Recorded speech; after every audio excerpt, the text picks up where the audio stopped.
औज़ुबिल्लाहिमिनश्शैतानिर्रजीम बिस्मिल्लाहिर्रहमानिर्रहीम फमन ज़ुहज़िया अनिन्नार व उदखिलल जन्नह फ़क़द फ़ाज़। जो इंसान आग से बच गया यानी दोज़ख से बच गया और जन्नत में दाखिल हो गया वो यकीनन कामयाब हो गया। अज़ीज़ तलबा व तालबात, क्लास LLB, अल्लाह तबारक व तआला ने इंसान को इस दुनिया में आने के बाद दो वाज़ेह रास्ते दिखा दिए, बता दिए। एक खैर का रास्ता है और एक शर का रास्ता है। जो खैर का रास्ता है ये यकीनन जन्नत की तरफ जाने वाला है और जो शर का रास्ता है ये यकीनन जहन्नम की तरफ जाने वाला है। इल्म एक ऐसी कसौटी है जो हमें बताती है कि खैर का रास्ता कौन सा है और शर का रास्ता कौन सा है। लिहाजा हमें खैर का रास्ता अपनाते हुए, नेकी करते हुए, अच्छाई के साथ, हमाले सालिया, यकीन ईमान के साथ ज़िंदगी गुजारते हुए जो सबसे बड़ी कामयाबी है उस पर हमारी नज़र होनी चाहिए, ताकि अल्लाह तबारक व तआला हमको इस दुनिया में भी और आखिरत में भी कामयाब करे और जिस मकसद के लिए अल्लाह ने इंसान को बनाया है इंसान उसमें कामयाब व कामरान हो सके।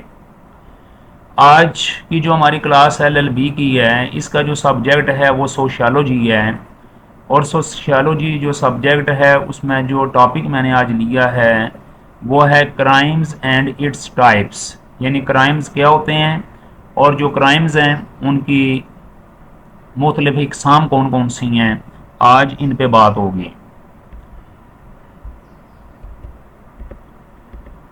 तो मेरा ये हमेशा का मामूल है कि मैं जब भी चाहे ऑनलाइन लेक्चर दूं या फिर मैं फ़ेस टू फेस एक अच्छा जो मैसेज होता है वो मैं ज़रूर शेयर करता हूँ। He who seeks finds. दुनिया में इंसान जो भी कोशिश करता है, तलाश करता है, तहकीक करता है, मेहनत करता है, जो उसका विजन होता है, जो उसकी सोच होती है, आखिरकार वो उसमें कामयाब हो ही जाता है। आज पाकिस्तान के अंदर अरशद नदीम के हवाले से बड़ा शोर व गोर है।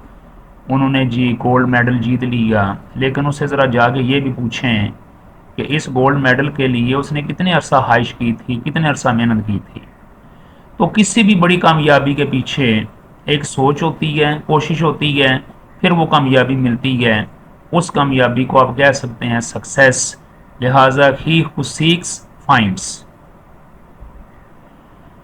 तो सोशियोलॉजी का जो टॉपिक है क्राइम्स एंड इट्स टाइप्स, सबसे पहले तो मैं आपसे ये शेयर करना चाहूँगा और आपको बताना चाहूँगा कि ये जो क्राइम है बेसिकली ये क्या होता है। क्राइम को आमतौर पर उर्दू में हम जुर्म कहते हैं।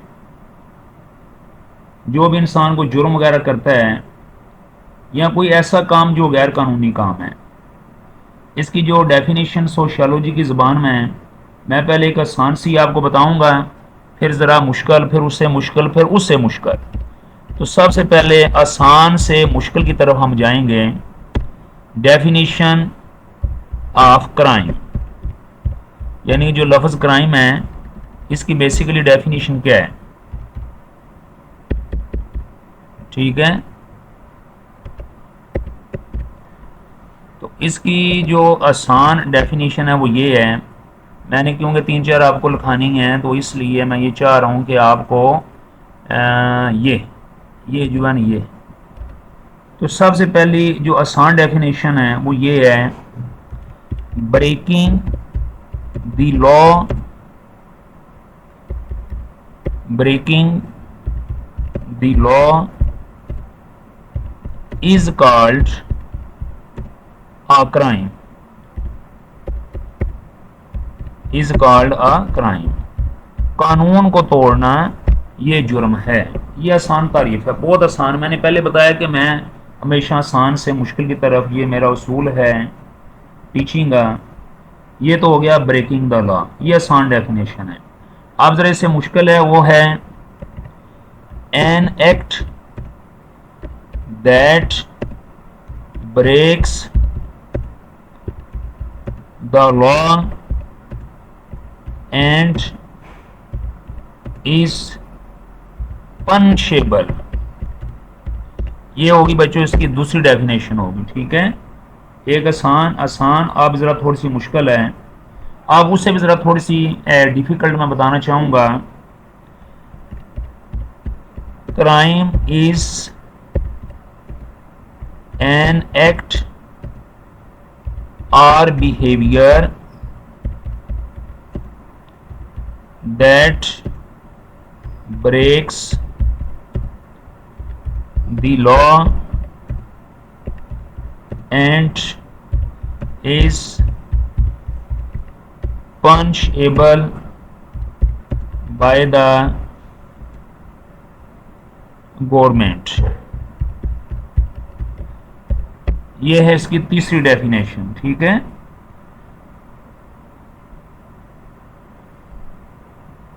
अब एक और जरा थोड़ी सी इससे भी जरा थोड़ी सी हार्ड है, जरा टफ है, वो भी मैं आपके साथ शेयर करना चाहूंगा। क्राइम इज एन एक्ट और omission, एक्ट और ओमिशन। ये छोटी मोटी जो बीच में मिस्टेक्स होती हैं इनको हम बाद में दुरुस्त कर लेते हैं, कोई मसला नहीं है। Crime is an act or omission that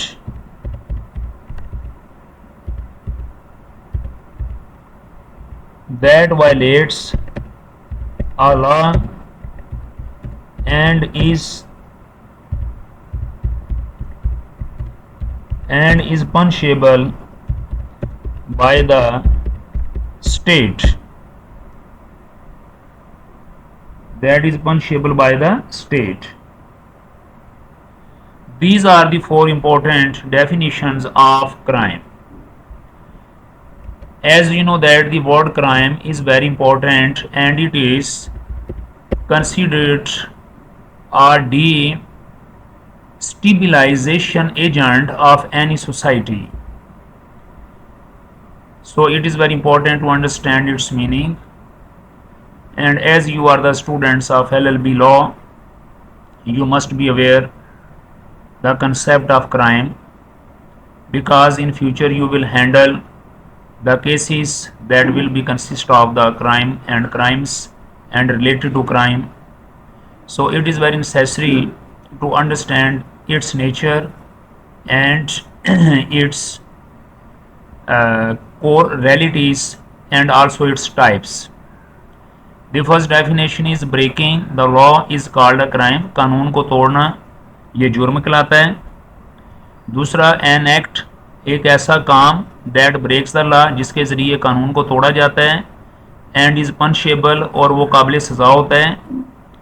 तीसरा, क्राइम इज़ एन एक्ट और बिहेवियर, जो क्राइम है, जुर्म है, वो एक ऐसा काम है या रवैया है दैट ब्रेक्स द लॉ, जिसे कानून टूटता है, and is punishable by the government, और वो काबिल सज़ा होता है जो कि गवर्नमेंट उसे सज़ा देती है या तजवीज़ करती है। Number 4, crime is an act or omission that violates a law and is punishable by the state. ये भी तकरीबन वही है। तो असल ये है कि ये 4 डेफिनेशंस हैं। चूँकि आपका पेपर LLB का बड़ा इंपॉर्टेंट होता है और उसमें खासकर सोशियोलॉजी की, आपको पता है ना कि पॉलिटिकल साइंस और सोशियोलॉजी की बहुत ज़्यादा सप्लीज भी आती हैं, लिहाजा आप लोग ज़रा ये 4 डेफिनेशन, इनमें कोई 3 आपने तैयार करनी है। जो मैंने 4 डेफिनेशंस लिखी हैं इनमें कोई आपने 3 तैयार करनी है, हर सूरत करनी है। अब मैं आपको ये बताना चाहूँगा कि जो क्राइम है, जो जुर्म है, कोई भी मुल्क, कोई भी स्टेट जो कावानीन बनाती है अपने मुल्क को चलाने के लिए, और वो सब के लिए यकसां होते हैं, सब के लिए बराबर होते हैं, वो हदायत होती हैं, रेगुलेशंस होते हैं, रूल्स होते हैं, और जो इंसान उनको तोड़ता है वो ही जुर्म होता है। यानी कि उसको जुर्म कहते हैं और जुर्म करने वाले को मुजरम कहते हैं। एक होता है मुजरम, एक होता है मुल्ज़म। मुजरम वो होता है जिस पर जुर्म साबित होता है, और मुल्ज़म वो होता है जिस पर अभी इल्ज़ाम होता है और जुर्म साबित नहीं होता। ये बात भी आपने ज़हन में रखनी है। अच्छा, अब I am going to discuss more about crimes and its types. अब मैं लिखूंगा टाइप्स ऑफ क्राइम। जो क्राइम है ये मुख्तलिफ किस्म के किए जाते हैं। एक सोसाइटी के अंदर, एक माशरे के अंदर मुख्तलिफ इंस्टीट्यूशंस होते हैं और मुख्तलिफ किस्म के उसके अंदर इंफ्रास्ट्रक्चर होता है, उसके अंदर टास्क होते हैं, उसके अंदर काम होते हैं। तो लिहाजा ये ज़रूरी है कि हम को पता चले कि जो भी जुर्म हुआ है उसका तल्लक किस नौयत से है, उसका ओरिजिन क्या है, उसकी रीज़न क्या है, उसका तल्लक किस से है। ठीक है ना। तो सबसे पहले मैं तकरीबन 10 ग्रुप आपके सामने शेयर करूंगा, फिर डिटेल के साथ बताऊंगा। मैं भी सिर्फ नोट करता जाऊंगा कि जैसे फ़र्ज़ करें एक जो क्राइम की किस्म होती है ना, that is called violent crimes होते हैं, कुछ प्रॉपर्टी क्राइम्स होते हैं, कुछ वाइट कॉलर क्राइम्स होते हैं, कुछ ऑर्गेनाइज्ड क्राइम्स होते हैं, कुछ कुछ साइबर यानी कि जो मतलब क्राइम्स होते हैं, और कुछ पब्लिक ऑर्डर क्राइम्स होते हैं, कुछ ट्रैफिक क्राइम्स हैं। यानी ये सारी क्राइम्स हैं। पॉलिटिकल क्राइम्स हो सकते हैं, मॉरल क्राइम्स हो सकते हैं, एनवायरमेंटल क्राइम्स हो सकते हैं। तो मैं ये चाह रहा हूँ कि मैं 10 जो टाइप्स हैं उनमें कौन कौन सा क्राइम आता है वो भी आपके सामने शेयर करूँ। तो फर्स्ट ऑफ ऑल सबसे पहला जो नंबर है वो आ जाएगा वायलेंट क्राइम्स। वायलेंट क्राइम्स, ये जो वायलेंट क्राइम है इसके अंदर क्या क्या आता है। सबसे पहले तो इसके अंदर इसमें जो चीज़ शामिल है वो है मर्डर, MURDER मर्डर। और दूसरे नंबर पे क्या है, मर्डर के बाद क्या है, असॉल्ट। मैं ये बाद में इनके मतलब और सारी तफसील आपको समझाता हूँ, पहले मुझे एंट्री करने दें। ठीक है। असॉल्ट के बाद तीसरे नंबर पे क्या आ जाएगा, रेप, RAPE रेप। अब चौथे नंबर पर कौन सा क्राइम आ जाएगा, रॉबरी, ROBBERY रॉबरी, रॉबरी। उसके बाद नंबर 5 पे जो वायलेंट क्राइम्स हैं उसमें कौन सा क्राइम आ रहा है,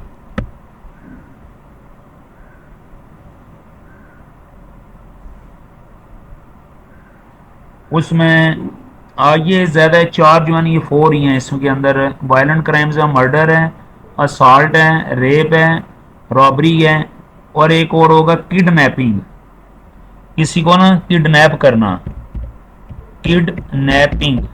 ये मैंने पांचवा भी आपको करवा दिया। ठीक है।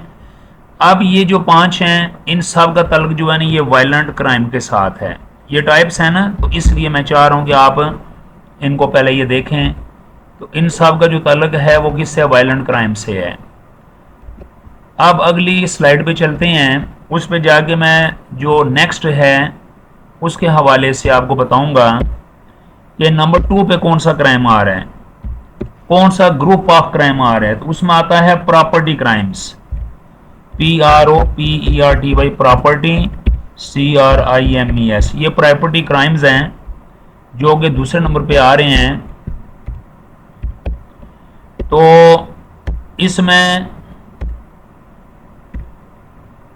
इसमें कौन कौन सा आ रहा है क्राइम है, नंबर 1 पे आ जाएगा theft, THEFT theft, theft THEFT theft. उसके बाद दूसरे नंबर पे क्या आ जाएगा, थेफ्ट के बाद क्या आ जाएगा,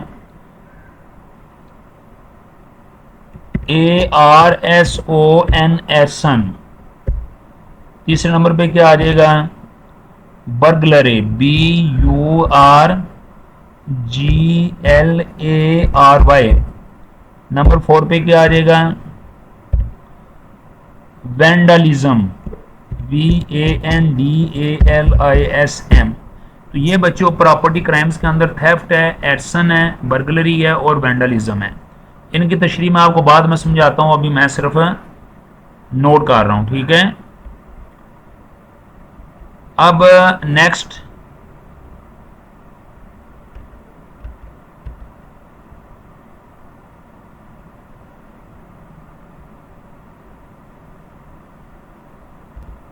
अब नंबर 3 पे आ रहे हैं। 2 कैटेगरीज हो चुकी हैं इनकी। अब तीसरी कैटेगरी में आ जाएगा वाइट कॉलर क्राइम्स। बड़ी मशहूर ये एक टर्म है, वाइट कॉलर क्राइम्स। ये वाइट कलर क्राइम्स क्या होते हैं, ये हमें पता होना चाहिए। वाइट कलर क्राइम्स,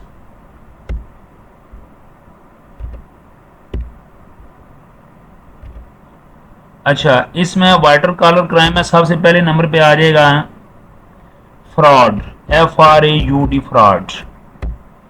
दूसरे नंबर पे आ जाएगा फ्रॉड के बाद एम्बेजलमेंट, EMBEZZLE, ये जरा स्पेलिंग आपके सही होने चाहिए, एम्बेजलमेंट। तीसरे नंबर पर आ जाएगा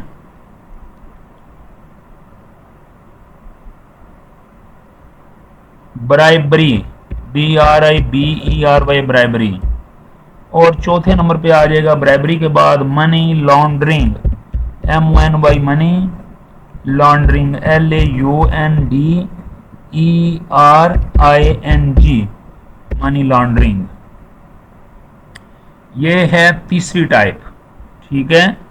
इनको इनको वाइट कॉलर क्राइम्स कहते हैं, ठीक है ना, ये आपको पता होना चाहिए। और इनका तल्लक कौन से ग्रुप से है, इनका तल्लक अभी आपको मैंने बता दिया है कि वाइट कॉलर जो क्राइम है इसमें फ्रॉड है, एम्बेजलमेंट, ब्राइबरी और मनी लॉन्ड्रिंग है। अब नेक्स्ट स्लाइड पे चलते हैं। इसमें नंबर 4 जो कैटेगरी है वो मैं आपसे शेयर करना चाहूँगा। तो नंबर 4 में आ जाएगा ऑर्गेनाइज्ड क्राइम्स, ऑर्गेनाइज्ड क्राइम्स, ठीक है। अब जो ऑर्गेनाइज्ड क्राइम्स हैं, इन क्राइम्स में नंबर 1 पे क्या आता है जी, नंबर 1 पे आ जाएगा ड्रग ट्रैफिकिंग, यानी ट्रैफिकिंग, ड्रग यानी कि जो मंशियात होती है, बल्कि ये तफसील में बाद में बताऊंगा, ड्रग ट्रैफिकिंग।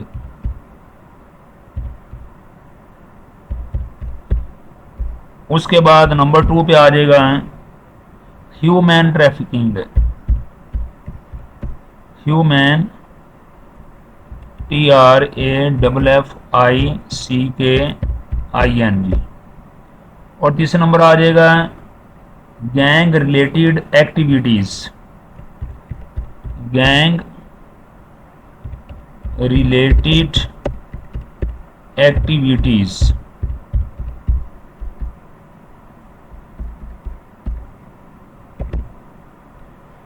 और उसके बाद आ जाएगा नेक्स्ट, ये एक नई टर्म है, बड़ी इंपॉर्टेंट है, जो अभी मेरे जहन में आई है, RACKETEERING,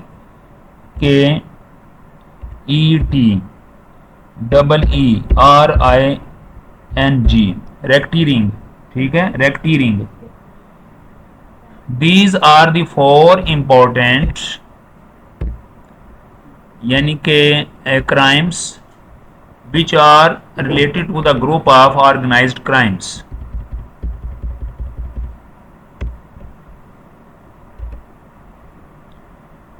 अब अगले आगे जो 5वां ग्रुप है उस पे चलते हैं कि 5वें ग्रुप में कौन कौन से क्राइम आ रहे हैं। तो 5वें ग्रुप में आ जाएगा cyber crimes, CYBERCRIMES, cyber crimes. तो साइबर क्राइम में सबसे पहले नंबर किसका है, साइबर क्राइम में पहले है हैकिंग, जो कि आजकल बड़े जोरों शोरों के ऊपर है, HACKING, हैकिंग।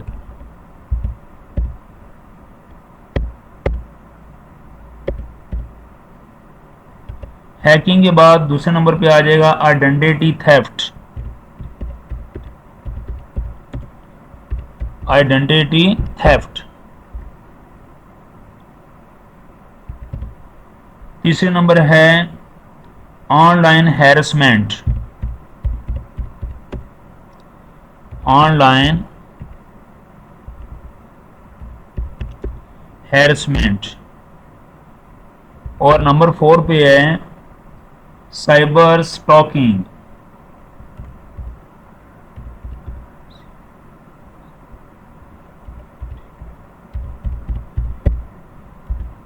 Cyber stalking. तो ये जो दीज आर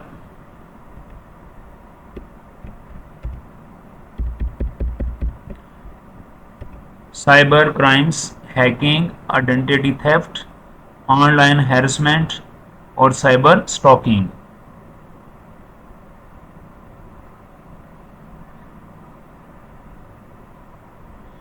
ये हो गए 5 ग्रुप। आगे नेक्स्ट ग्रुप पे मैं आपको बताने जा रहा हूँ। नंबर 6 ग्रुप है, that is very important, type of crime, group of crime, और वो है public order crimes. Public order crimes. जो पब्लिक ऑर्डर क्राइम्स हैं, इसमें पहली बात आ जाएगी रीअटिंग। रीअट होता है RIOTING, रीअटिंग।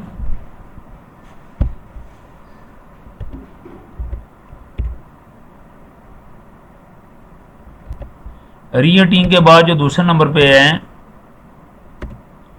रीअटिंग के बाद आ जाएगा डिसऑर्डरली कंडक्ट।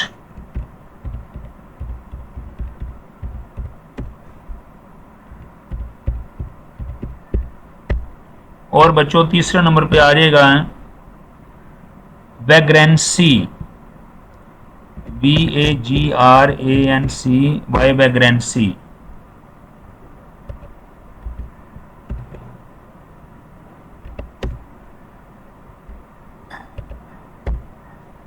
और बच्चों चौथे नंबर पे आ जाएगा वैग्रेंसी के बाद यानी कि वैग्रेंसी लोइटरिंग, LOITERING, लोइटरिंग। ठीक है। तो this is the number 6 group, and in number 6 group 4 types of crimes can be done, which I have mentioned here, and the next slide will show the group number 7. Number 7, in number 7, traffic crimes, traffic crimes।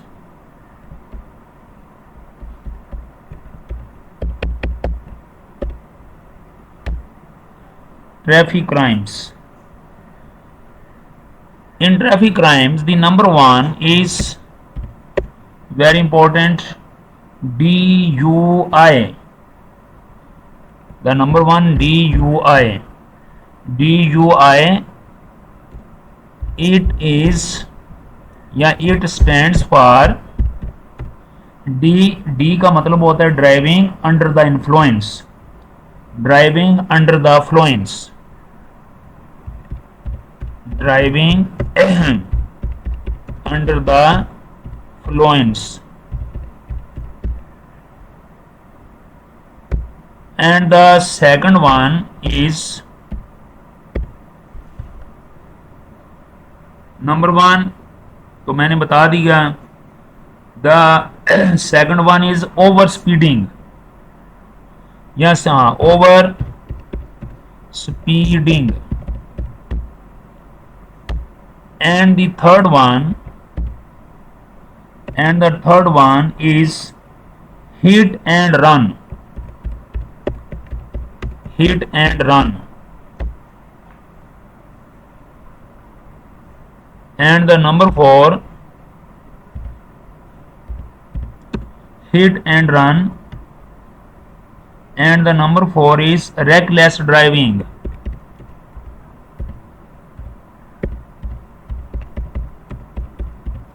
Reckless driving। These are the 4 important।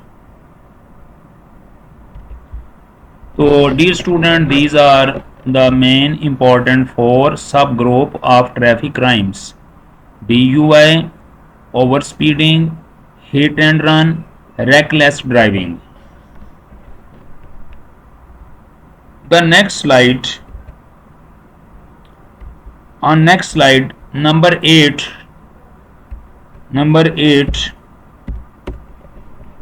8 false political crimes. Political crimes the number 1 treason.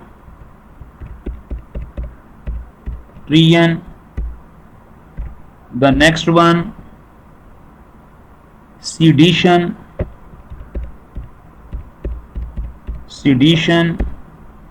The third one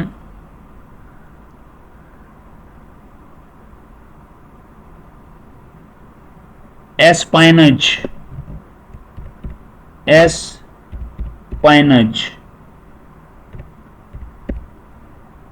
And the number 4 espionage.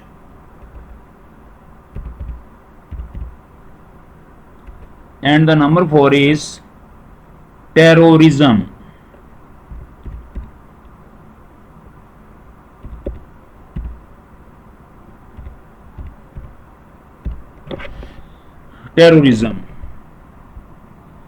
So these are the political crimes, and these crimes are in full bloom in Pakistan, as you know all.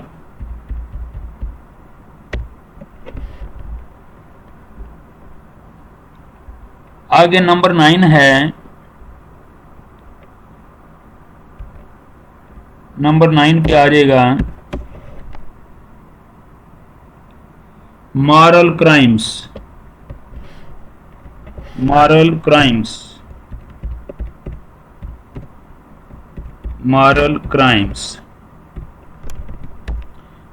Crime में सबसे पहले number पे जो आता है वो है prostitution.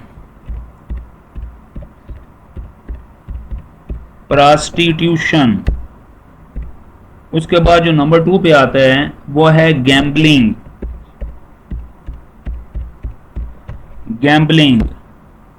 और जो नंबर 3 पे आता है वो है ऑब्सैनिटी। OBSCENITY, ऑब्सैनिटी। और जो नंबर 4 पे है वो है पोर्नोग्राफी। ये pornography, PORN, pornography. These are the 4 subgroups of moral crimes,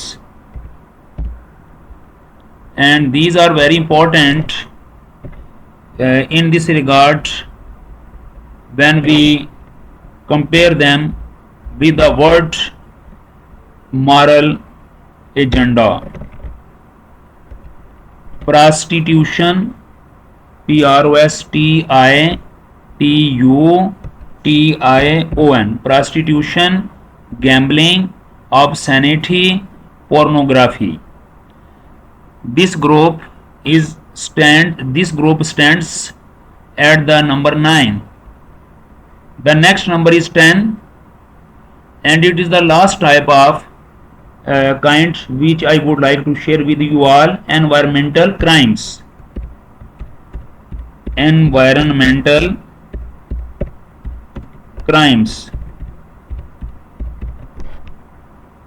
These are also very important to be comprehended.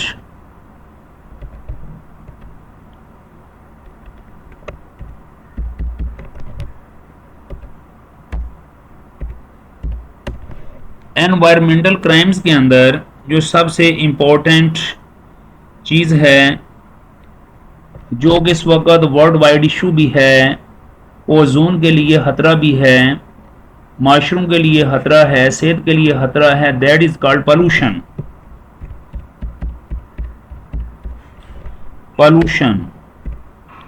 Pollution के बाद दूसरे नंबर पे आ जाएगा डिफॉरेस्टेशन।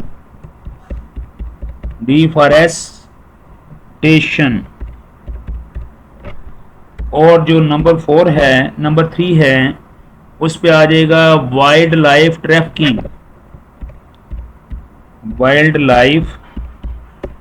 Trafficking, TRAFFICKING, trafficking. और नेक्स्ट है हैजर्डस वेस्ट डिस्पोजल। हैजर्ड खतरात को कहते हैं, ये तो आपको पता ही है। Hazards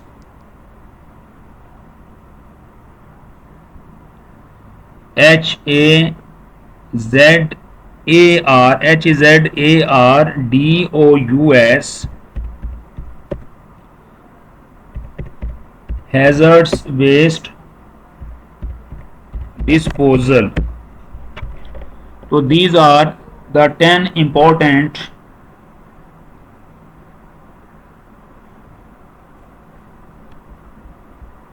the list has been completed.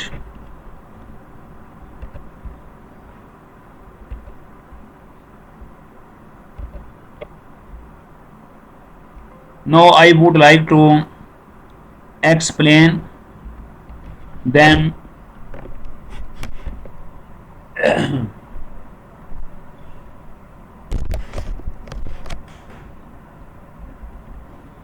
सबसे पहले हम ये जो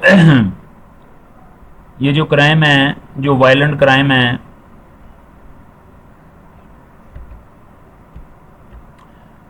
इस ग्रुप को हम डिस्कस करेंगे सबसे पहले कि इसमें कौन कौन सी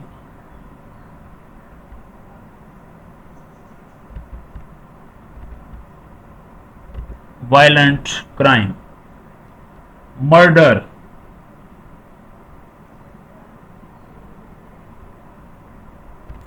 मर्डर के हवाले से आपको पता है कि कत्ल होता है, यानी वायलेंट क्राइम्स वो होते हैं जो बहुत ही मुतशद्दिदाना अंदाज में किए जाते हैं, शदीद किस्म के जुर्म, यानी कि जो सबसे शिद्दत पसंद या जुर्म है ना, जो इंतहाई कानून की खिलाफ वर्जी के साथ किया जाता है, वो वायलेंट क्राइम में आता है। और इसमें सबसे पहले नंबर पर आता है मर्डर, कत्ल।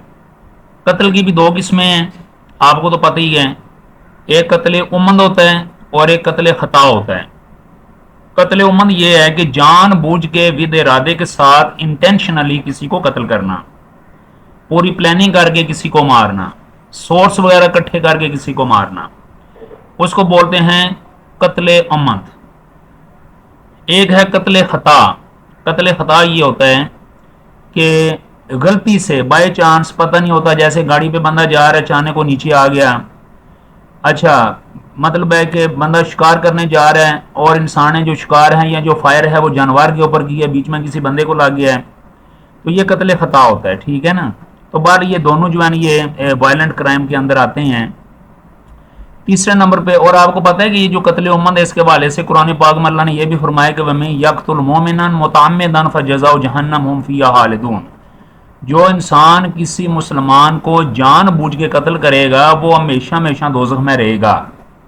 वमें यक़्तुल, और जो को कत्ल करेगा, मोमिनान किसी मोमन को, मुतअम्मिदन पूरे इरादे के साथ, कत्ल उम्मद यानी कि पूरी प्लानिंग करके कत्ल करेगा, इरादे के साथ कत्ल करेगा, मुतअम्मिदन फजज़ाहु जहन्नम, उसकी सज़ा क्या है, जहन्नम, हुम फ़ीहा खालिदून, जिसमें वो हमेशा रहेगा, ठीक है ना।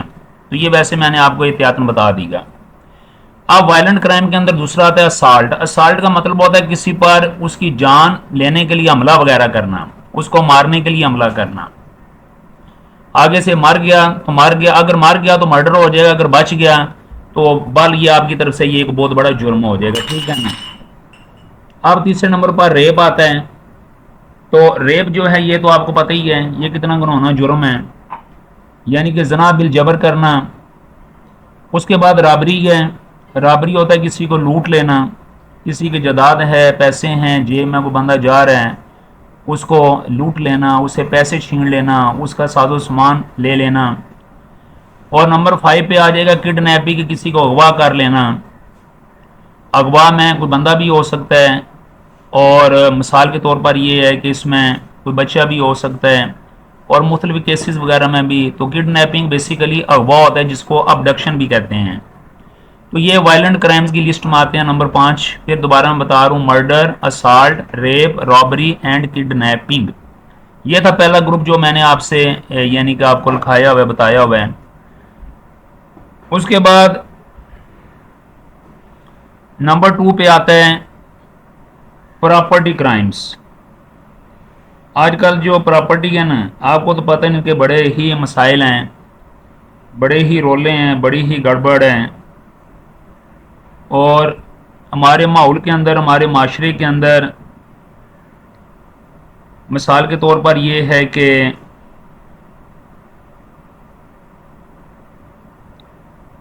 मतलब नुकसान करना, किसी को लूट लेना और जायदाद अपने नाम करवा लेना, तो ये सारे के सारे मिसाल के तौर पर प्रॉपर्टी के ज़िम्मे में आती हैं। तो सबसे पहले क्या है, प्रॉपर्टी क्राइम है, थेफ्ट आता है, चोरी करना। ठीक है ना, कोई भी किसी की चीज़ चुरा लेना, चोरी करना, ये आपको पता है, ये इसमें आ जाता है। फिर उसके बाद थेफ्ट के बाद आर्सन। ये जो आर्सन होता है ना, ये होता है किसी की जायदाद को आग लगा देना।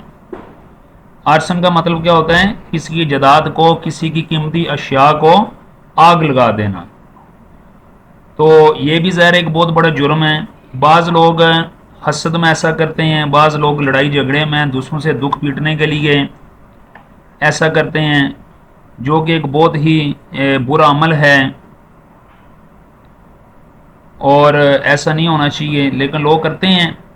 तो ये कौन से यानी कि ग्रुप में आता है, ये ग्रुप नंबर प्रॉपर्टी क्राइम्स के में आता है। पहले नंबर पे थेफ्ट है और दूसरे नंबर पे यानी कि आर्सन है। अब तीसरे नंबर पर आ रहे हैं बर्गलरी। बर्गलरी का मतलब ये होता है बेसिकली कि the act of entering or remaining unlawfully, ठीक है, in a building with intent to commit a crime. नकब लगा के किसी के घर में दाखिल होना, लूटने की नीयत से, नुकसान पहुंचाने की नीयत से नकबजनी करना, नकब लगाना, ताकि किसी के घर जाके कोई माल वगैरह असबाब लूटा जाए या कोई चीज़ चुरा ली जाए या कोई नुकसान वगैरह कर दिया जाए, माल मवेशी उठा के ले लिए जाएं, तो ये सारा बर्गलरी में इसमें आ जाता है। तो ये तीसरी टाइप होगी। अब जो चौथी टाइप है वो है वेंडलिज्म। आपको पता है वेंडलिज्म क्या होता है? तो वेंडलिज्म का लफ्जी मतलब होता है किसी के घर जाके किसी की जायदाद की तोड़ फोड़ करना। ठीक है ना, वेंडलिज्म तोड़ फोड़ करना, किसी की जायदाद की, किसी के घर की, किसी के सामान की तोड़ फोड़। तो ये भी प्रॉपर्टी क्राइम में आता है। थेफ्ट, आर्सन, बर्गलरी, वेंडलिज्म, तोड़ फोड़ करना, किसी के मकान गिरा देना, आग लगा देना, ये सारा वेंडलिज्म आएगा। तो ये दो ग्रुप हो गए। अभी तीसरा ग्रुप है जिसको वाइट कॉलर क्राइम्स कहते हैं। ये सियासी, इनको दूसरे लफ्जों में ना सियासी यानी कि आप कह सकते हैं सियासी जुर्म कह सकते हैं, जिसमें फ्रॉड है। तो ज़ाहिर है जो फ्रॉड है ये, इससे आप अच्छे तरीके से आगाह हैं। किसी को धोखा देना, किसी का माल हथिया लेना, मुल्क, खास तौर पर जो मुल्क है इसका जो माल है इसको हथिया लेना, चाहे किसी भी शक्ल में, कमीशन की शक्ल में, किसी भी यानी कि बेजा, यानी कि मिसाल के तौर पर को काम कर बंदा, यानी कि फ़र्ज करें किसी से, जैसे ये जो लोग करते हैं फ्रॉड वगैरह, जी वीज़े वगैरह दे रहे हैं, ये कर रहे हैं, तो अगर बड़ी सतह पर ऐसा किया जाता है ये भी फ्रॉड है। फ्रॉड की हज़ारों किस्में हैं। बाल फ्रॉड यही होता है कि दूसरों को धोखा देना और लूटना, धोखा दे के लूट लेना, माल हथिया लेना। आगे एम्बेजलमेंट। एम्बेजलमेंट होता है गबन, जो गबन होता है उसको बोलते हैं एम्बेजलमेंट। यह भी बेसिकली एक किस्म का फाइनेंशियल फ्रॉड होता है, जिसमें क्या होता है, इसकी अगर डेफिनेशन में इंग्लिश में करूं तो, a type of financial fraud where someone takes money और assets that were entrusted to them and uses them for a different purpose than for what they were intended। माल हथिया लेना। गबन का एक ये भी है कि मैंने अगर आपको पैसे दिए हैं जी कि आपने इसे ये काम करना है, या मतलब है कि अल्लाह के लिए आपने मस्जिद मतलब बनानी है या एक फलाई इदारा कायम करना है, तो आप फलाई इदारा जो है उस पर 20 लाख अगर मैंने दी है, 10 लाख लगा दें, 10 लाख अपनी जेब में डाल दें, तो ये भी एम्बेजलमेंट की मद में आता है। इस तरह आगे वाइट कॉलर क्राइम में ब्राइबरी आ जाएगी, रिश्वत आ जाएगी। तो आपको पता है जो रिश्वत है, ब्राइबरी जो है, ये बहुत खतरनाक, इसने तो हमारे मुल्क का बड़ा सत्यानाश किया हुआ है। इसी की वजह से जो अमीर लोग हैं बहुत सारे जो मकासद हैं वो हासिल कर रहे हैं, और जो गरीब हैं वो मिसाल के तौर पर यानी कुछ भी नहीं कर सकते, इसलिए कि वो तो बेचारे रोटी रोज़ी के चक्कर में हैं। उसके बाद आगे बच्चों जो सबसे बड़ा वाइट कॉलर क्राइम है वो है मनी लॉन्ड्रिंग। तो मनी लॉन्ड्रिंग क्या होती है? Money laundering is the process of hiding the source of money obtained from illegal sources and converting it to a clean source. यानी कि गवर्नमेंट का पैसा इस अंदाज में लेना होगा वो आराम यानी गलत तरीके से गवर्नमेंट का पैसा लेके अपने लिए लाल कर लेना, गलत किस्म के बिल वगैरह बना के दे देना और उन बिल को मंजूर करवा लेना, गलत किस्म की अपॉइंटमेंट करके उनको मिसाल के तौर पर अपना मुल्क के अंदर जो वसाइल है उनको दूसरे मुल्क के अंदर दे के उनसे पैसे मिसाल के तौर पर फर्ज करें 10 लाख का, यानी कि आप एक मुल्क के साथ एक्सपोर्ट इंपोर्ट कर रहे हैं 5 बिलियन की, यानी कि आपका ये मनसूबा हुआ है। आप बोलेंगे जी कि है ये 20 बिलियन का, 5 बिलियन रिकॉर्ड में आएगा, जो 15 बिलियन है वो आपने अलग से हमें देने हैं। तो इस तरह मिसाल के तौर पर यह मनी को रोक के रखना, ताकि मिसाल के तौर पर ये है कि उस पर ज़्यादा से ज़्यादा यानी कि जो नफ़ा है वो कमाया जा सके।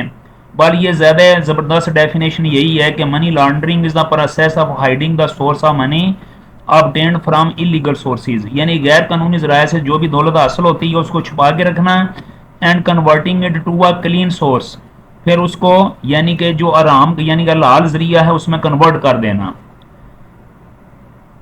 पहले दौलत को छुपा लेना, जैसे बहुत सारे फंड्स होते हैं जो गवर्नमेंट की तरफ से होते हैं। तो बात यह है कि इसकी तो बहुत बड़ी यानी कि डेफिनेशन भी है, और इसी में एक हार्स ट्रेडिंग भी आती है। मनी लॉन्ड्रिंग के साथ एक और टर्म इस्तेमाल होती है, हार्स ट्रेडिंग भी होती है, वो भी वाइट कॉलर में आती है। वो भी मैं इधर लिख देता हूँ, आगे मेरे जहन में नहीं था इसलिए मैं नहीं लिख सका, अभी मेरे जहन में आ गया, मैं उसको भी लिख देता हूँ। उसका नाम क्या है? Horse trading. ये बेसिकली सारी की सारी जो है ना, ये ये इकोनॉमिक्स से तल्लक रखने वाली टर्म्स हैं।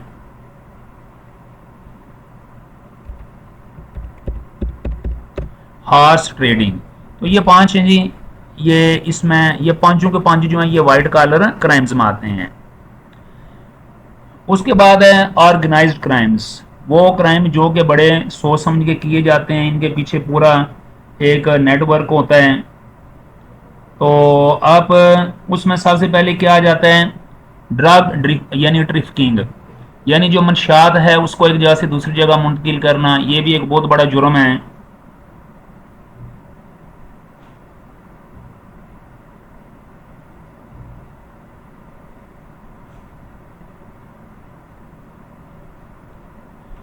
फिर उसके बाद ह्यूमन ट्रैफिकिंग है, इंसानों को स्मगल करना।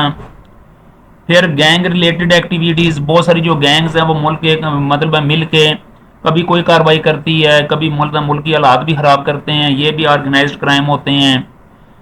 कोई धरना दे रहा है उनमें किसी बंदे को टारगेट करना, मारना, इसमें टारगेट किलिंग भी आ जाती है। तो ये सारी की सारी ऑर्गेनाइज्ड क्राइम। एक है रैकेटियरिंग। रैकेटियरिंग जो होता है बेसिकली ये धोखा होता है। इसकी डेफिनेशन हम इस तरह कर सकते हैं कि a set of illegal activities aimed at commercial profit that may be disguised as legitimate business deals. जैसे लोग सड़कों के ठेके लेते हैं, वो ठेका कितने का होता है जी? वो ठेका होता है 1 करोड़ रुपए का। उस ठेके में करोड़ का करोड़ रुपया इस्तेमाल नहीं होता, 20 लाख इस्तेमाल होगा, बाकी तकसीम हो जाएगा। और वो जो तकसीम होगा ना बाकी, वो मिसाल के तौर पर इस अंदाज में जो तकसीम शुदा है वो और जो 20 लाख खर्च होगा उसके बिल्लात इस अंदाज में बनाए जाएंगे कि गवर्नमेंट को पता चलेगा कि ये बाकी 1 करोड़ रुपया पूरे का पूरा यानी कि इस्तेमाल किया गया इस मंसूबे के ऊपर, इस प्रोजेक्ट के ऊपर, जबकि 20 लाख इस्तेमाल होगा, 80 जो लाख है वो डिस्ट्रीब्यूट हो चुका होगा। दिस इज कॉल्ड रैकेटेरिंग, ये याद रखना। तो ये भी एक ऑर्गेनाइज्ड क्राइम होता है जो बिल्लात में गवर्नमेंट के जो प्रोजेक्ट्स होते हैं उसमें लोग गड़बड़ करते हैं। नंबर 5 है साइबर क्राइम्स हैं। तो ये तो आपको पता है इंसाफ का तलब सोशल मीडिया से है, हैकिंग है, किसी का आईडी वगैरह चुरा लेने, किसी का। आजकल तो ये हैकर तो बहुत ज़्यादा पूरी दुनिया में मिसाल के तौर पर मुतहरक हुए हैं, तो ये तो आपको सारा खैर पता ही है। आइडेंटिटी थेफ्ट है, किसी का आईडी वगैरह चुरा लेना। ऑनलाइन हैरेसमेंट है, किसी को डराना धमकाना। साइबर टॉकिंग है। तो ये सारी चीज़ें जो है ये साइबर क्राइम के अंदर आती हैं। उसके बाद आगे है पब्लिक ऑर्डर क्राइम्स, इसमें रीट है, इसमें डिसऑर्डरली कंडक्ट है यानी कि, और वैग्रेंसी है। ये सारी की सारी चीज़ें। अब आपको पता है कि वैग्रेंसी क्या होती है, या जो रीट है, रीट का मतलब क्या होता है। असली ये है कि हमारी जब इंग्लिश कमज़ोर होती है ना बच्चों की तो फिर प्रॉब्लम होते हैं। तो रीटिंग होता है फसाद बर्पा करना मुल्क के अंदर, माशरे के अंदर, सोसाइटी के अंदर जो है ना ये फसाद वगैरह जो है ना इसको पैदा करना। तो दिस इज़ कॉल्ड रीट। फिर इसी तरह ये भी एक बहुत बड़ा जुर्म है। और ये कौन सा, ये पब्लिक ऑर्डर क्राइम्स है, ठीक है। इसी तरह एक और वैग्रेंसी। तो आपको पता होना चाहिए जो वैग्रेंसी है, वैग्रेंसी का लफ्जी मतलब होता है आवारगी, आवारा गर्दी करना, लोगों को तंग करना, बाजार मार्केट में जाना और फायरिंग वगैरह करना, लोगों को डराना धमकाना। तो मतलब है कि यानी कि बाज़ात यानी कि आराम की तरफ लोगों को कायल भी करना। तो ये सारी की सारी जो चीज़ें ना ये वैग्रेंसी में आती हैं। ज़्यादा बेहतर है कि आप इसको इस तरह समझें कि दिस इज़ आवारगी, आवारा गर्दी जिसे कहते हैं, जिसे वॉन्डरिंग कहते हैं। तो मैं इसकी डेफिनेशन ऐसे कर सकता हूँ इंग्लिश में, जैसे you can say vagrancy is the condition of wandering homelessness without regular employment or income। बेमकसद घूमना फिरना, तो ये भी पब्लिक ऑर्डर क्राइम है, इसलिए कि बेमकसद बगैर मकसद के घूमना और दूसरों को यानी कि ताने वगैरह, दूसरों का नुकसान या किसी ग्रुप का हिस्सा बन जाना, ये सारे का सारा इसी के अंदर आ जाता है। फिर उसके साथ एक और भी है जो कि पब्लिक ऑर्डर क्राइम है। हम लोग तो बाज़ औक़ात इनको क्राइम समझते नहीं हैं, लेकिन ये क्राइम है। और ये मसलन लोइटरिंग, लोइटरिंग जो होता है ना बेसिकली ये भी होता है कि मतलब बेमकसद यानी कि दुकानों पे चले जाना, सड़कों पे घूमना फिरना, और कभी यानी कि कोई मतलब फ़र्ज़ करें अगर कोई मर्द वहाँ पर शॉपिंग कर रहे हैं उनको तंग करना, कि औरतें शॉपिंग कर रही हैं उनको तंग करना, खुद कुछ भी ना खरीदना। तो ये भी पब्लिक ऑर्डर क्राइम्स होते हैं। नंबर 7 पे आ जाएगा ट्रैफिक क्राइम्स। इसमें ये DUI तो हो गया, ड्राइविंग अंडर द यानी कि अंडर द इन्फ्लुएंस, इन्फ्लुएंस। क्या आपको पता है कि DUI क्या होता है। DUI जो है बेसिकली ये एक ऐसी ड्राइविंग होती है जिसमें किसी को टारगेट करने के लिए स्पेशल जो ड्राइवर हैं उनको हायर किया जाता है, ठीक है। मतलब है कोई भी टारगेट किलिंग करने के लिए, 2 नंबरी करने के लिए, या गाड़ियां चोरी की जाती हैं, उनकी प्लेटें खत्म उतारी जाती हैं, या बगैर प्लेटों के गाड़ी चलाना, ये सारे का सारा इसमें आ जाता है DUI में। उसके बाद दूसरा है ओवर स्पीडिंग, यानी ओवर स्पीड करना, ये भी ट्रैफिक क्राइम है। हिट एंड रन, यानी कि किसी को टक्कर मारना फिर भाग जाना, जैसे किसी बच्चे को, किसी इंसान को टक्कर मार दी, किसी गाड़ी को टक्कर मार दी, फिर वहाँ पे रुके नहीं बल्कि भागे, तो ये भी क्राइम है। रेकलेस ड्राइविंग, लापरवाही से, बेहतियाती से ड्राइविंग वगैरह करना जिसकी वजह से बाकी लोग डिस्टर्ब हों सड़क के ऊपर। जिस तरह आजकल बाज़ लोग बड़ी गलत किस्म की रेकलेस ड्राइविंग करते हैं, बड़ा शोर शराबा होता है। ये जो बाज़ मोटरसाइकिल से बांसुरी वगैरह निकालते हैं तो ये भी रेकलेस ड्राइविंग और ये भी एक क्राइम है, उनके खिलाफ केस भी हो सकता है अगर कोई करना चाहे तो ये सारे के सारे क्राइम इसके अंदर आ जाते हैं। उसके बाद आ गया जी पॉलिटिकल क्राइम्स हैं।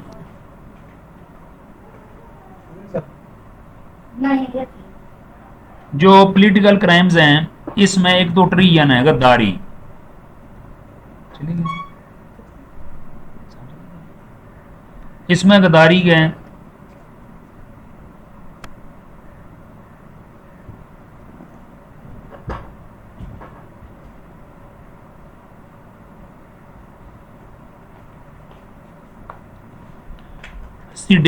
सीडिशन गद्दारी, ट्रीजन गद्दारी होगी, सीडिशन बगावत होगी, अपने मुल्क के साथ बगावत वगैरह करना, ये भी एक बहुत बड़ा जुर्म है। आपने मुल्क के खिलाफ बातें करना, अपनी गवर्नमेंट के खिलाफ बातें करना, तो ये तो बहुत बड़े, आपको पता है ये जुर्म हैं जो कि नहीं होने चाहिए।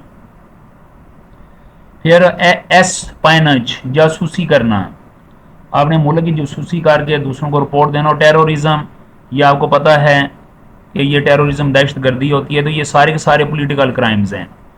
फिर ये मॉरल क्राइम्स हैं, ये भी आपको पता है ये कितने ख़तरनाक होते हैं। आज हमारा माशरा इन क्राइम्स के अंदर यानी कि छुपा हुआ है, बल्कि गिरा हुआ है। तो अल्लाह ताला हर एक को इन क्राइम से महफूज रखे। प्रॉस्टिट्यूशन क्या होता है? जो प्रॉस्टिट्यूशन है ये जिस्म फरोशी को कहते हैं, गैम्बलिंग जुए को कहते हैं। इस तरह ये बहुत ख़तरनाक सूरत हाल हैं, और ये सारे के सारे जो हैं ये मॉरल में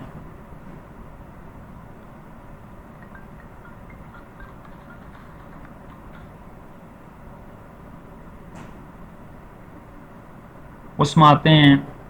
अब सैनिटी है, ये फाशी आ जाती है इसमें। पोर्नोग्राफी, इसमें गलत किस्म की जो पिक्चर होती हैं, या मिसाल के तौर पर जिस्म फरोशी की जो मतलब है कि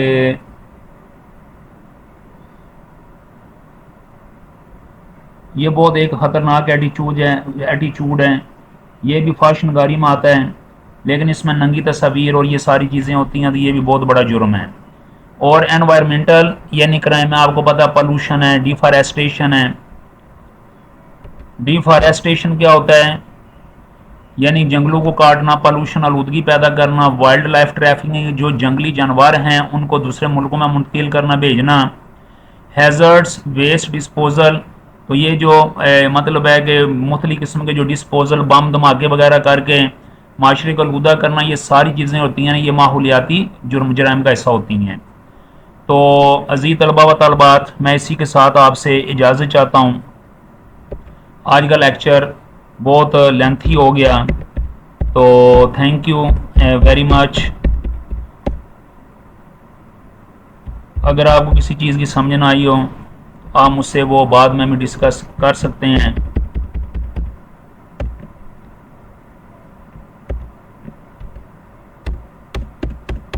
इसी के साथ, इस मैसेज के साथ कि अल्लाह ताला आपको भी और मुझे भी 5 वक्त का नमाजी बनाए, कुरान पाक की तिलावत करने वाला बनाए, और खौफ खुदा हमारे दिलों में पैदा हो, ताकि हम अपने लिए, अपने मुल्क के लिए बेहतर कर सकें, इस दुनिया में भी कामयाब हो सकें और आखिरत की दुनिया में भी कामयाब हो सकें। इसी के साथ मैं आपसे इजाज़त चाहता हूँ। अल्लाह हाफिज़।